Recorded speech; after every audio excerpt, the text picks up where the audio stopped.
पंढरपूरमधल्या दंडोपंत दादा भजनी सांप्रदायिक फडाचा वाद न्यायालयामध्ये जाणार आहे।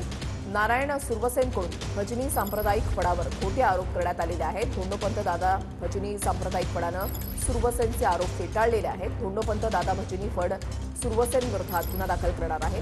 धोंडोपंत दादाजी भजनी सांप्रदायिक फडामध्ये लाखोंचा भ्रष्टाचार झाल्याचा आरोप नारायण सुरवसे यांनी केलेला आहे। तर भजनी फडानं सुरवसेनचे सर्व आरोप जे आहेत ते फेटाळलेले आहेत। नारायण सुरवसे म्हणतोय की हा बोर्ड खोटा लावलेला आहे संस्थेमध्ये।